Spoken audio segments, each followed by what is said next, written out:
Hello everybody, welcome to my video. Today I want to talk about two Ibanez basses I got for review. It's an SRMS 806, right? Yeah, correct. And an SRMS 805, which stands right next to me. Actually, I have no clue why they sent me both a 5 and a 6 string of the same model, but the instruments look gorgeous, play wonderfully, so I see no reason to complain.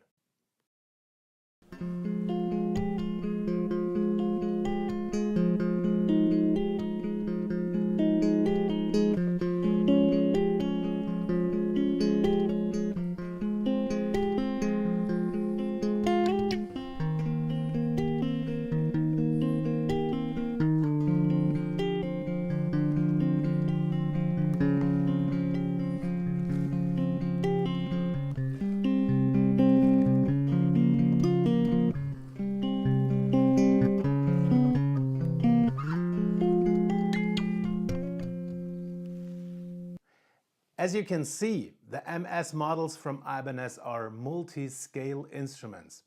Actually, that's what MS stands for, makes sense, right? But the multi-scale idea in building instruments is not a new one. I found a picture on the internet which dates back to 1620 of an instrument called bandora. And obviously that was maybe the first multi-scale instrument. Around 1900 there was the first patent on a multi-scale instrument, and in the 1970s there was an instrument called starboard, and I found a picture of that too, which was a multi-scale instrument. In 1989 a guy called Ralph Novak got a patent for his company Novak's Instruments for a fan fret instrument, which is a multi-scale instrument, which you can see in this little snippet here. For the bass market, these fan frets, made popular by a Canadian guy called Sheldon Dingwall and his company Dingwall Basses. He built basses with fan frets ever since, and nowadays in times of drop tunings, in times of multi-string guitars, 7, 8-string guitars, and in times of patents expiring, fan frets or multi-scale instruments got also interesting for companies like ESP and companies like Ibanez. I want to recognize and credit Hoshino Gakki, which is the company behind the Ibanez brand, as a very innovative company having the guts of going new ways in a traditional market. You know, musicians are not very up to new ideas, up to new things. We all love our Fenders. Guitar players all love their old Fenders, Gibsons and whatever guitars, basses. So establish new ideas or new products is kind of hard in this market. But Ibanez did so forever, almost. I remember an instrument called the Ergodyne bass with a luthite body. I remember an Ebonol fretboard. I know about the Ashula bass, which is partly fretted, partly fretless. And now we have the multi-scale instruments right here. So that's what I call innovative, right? Innovative not only in new technologies or finding new ways in instrument building, but also in materials. I was talking about the Ebonol fretboard and the luthite body. So here we have a mahogany back for the body and we have a Poplar Burl top. Okay, that's nothing that fancy. It looks gorgeous, but we've seen that before. But for the neck, they use Jatoba, which is a wood from the tropical regions in South America. And for the fretboard, they use Panga Panga. Sounds kind of funny, right? But actually this wood looks very similar, and that's what they say, it sounds very similar to Wengi or Wenge or however you like to pronounce that wood.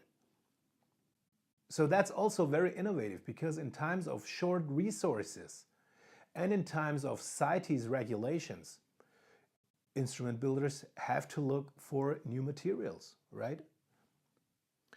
The multiscale idea behind all instruments with this technology is to even out the sound of the strings and to even out the tension of the strings.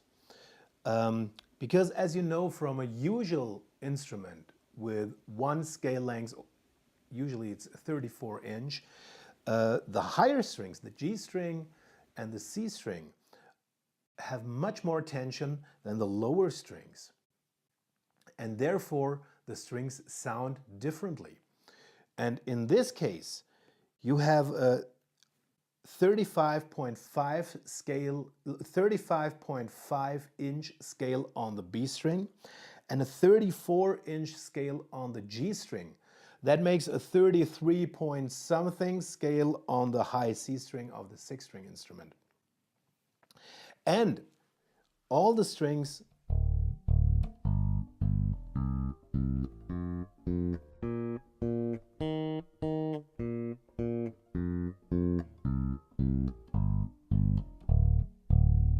sound very even, right? And that's the thing behind the multi-scale, the fan fret idea. You might think that it's kind of hard to get used to the multi-scale length for the playing technique, but actually it's not. Within minutes, you get used to it and you can play whatever you want to play, whatever you played on your other instruments. You can play it right here too. So that's not a big deal. Actually, I was surprised. But the scale length of 35.5 compared to 34 on the G string is not that much of a difference. The Dingwall instruments, they go from 34 to 37, and that's way more massive. But also these instruments are kind of easy to handle, and you get used to it within a short period of time. So everything about this bass is great. I can't say nothing else. When it comes to hardware, it's all Ibanez hardware. Also, the electronics are made by Ibanez themselves.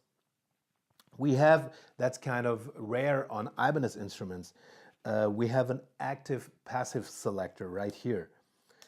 We have passive Bartolini pickups, humbucking pickups.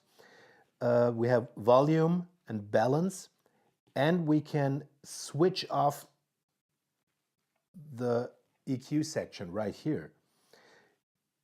When switched off, the control for the highs becomes the tone blend. So in passive mode, we have a tone blend. In active mode, right now, we have bass, mids, and treble.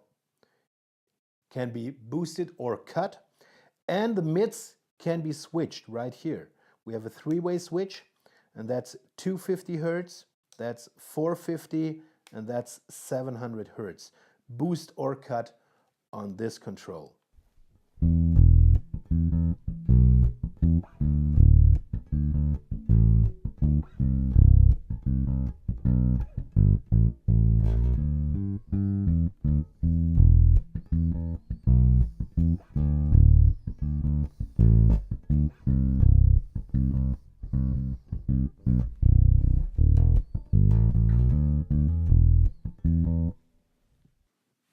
When it comes to lacquering or handling or balance or whatever, the Ibanez sound gear instruments are top notch.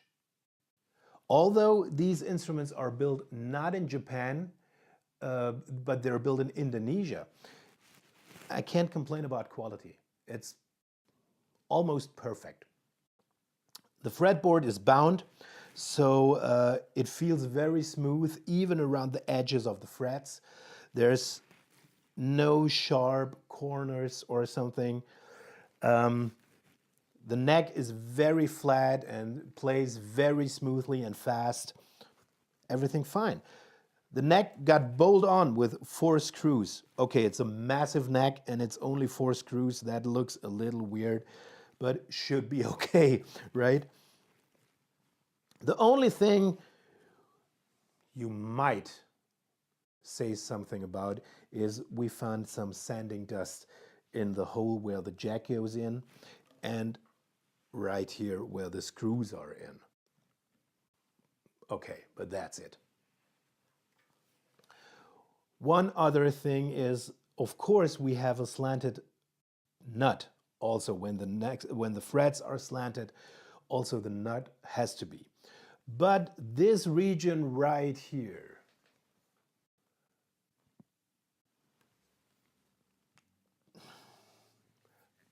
doesn't look very nice. I've seen that on other instruments. I've seen better solutions for this here. Right here, the fretboard extends under the C string. It doesn't look that nice, right? But hey, as I said before, Ibanez was the first company to bring this idea of multiscale instruments to mass production. And in mass production, it's not that easy to go for details like this. That's much more easy in like producing one instrument at a time for small luthiers. But maybe someday they find some way for this detail here. As they pay attention to details, you never know what happens. So that's it about the instrument. It's a very nice looking, very nice sounding, in my opinion, very nice sounding instrument. And yeah, go check it out. Go check the SR models. The Soundgear series by Ibanez is around for maybe 25, maybe even 30 years. I'm not so sure about that, but it's a long time, right? The necks are slim, they play fast and smoothly. The bodies are lightweight and kind of small in design.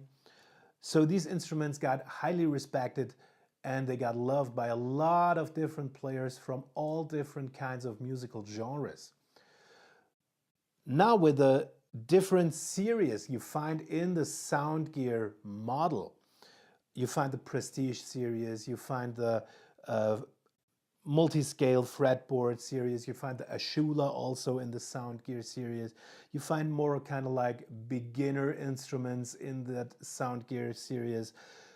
There's a lot they have to offer for all different levels of players, so they're popular from beginners to pros, for all different needs you might have as a player. Like I said, the Ashula, for example, is kind of partly fretless and fretted. Here we have the multi-scale thing, which sounds amazing, which absolutely sounds even all the way across the fretboard. And in my opinion, there is something for everyone. In the Ibanez range, of course, but also in the Soundgear range. If you like the design, if you like the colors, if you like the feel of it, you'll get into the Soundgear instruments from Ibanez. They're great.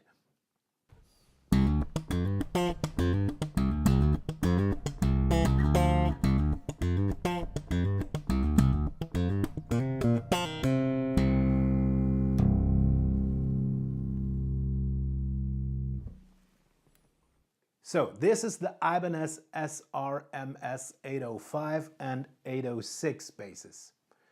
Multiscale instruments, as I said maybe 1 or 2 times before. They look, they sound, they play, they feel awesome, at least in my opinion. So you might want to check them out. You find the link and the specs in the description below. Thanks for watching. Please comment below if you have something to say. Please ask me questions. Please subscribe to my channel. Thanks. See you next time around. Stay low.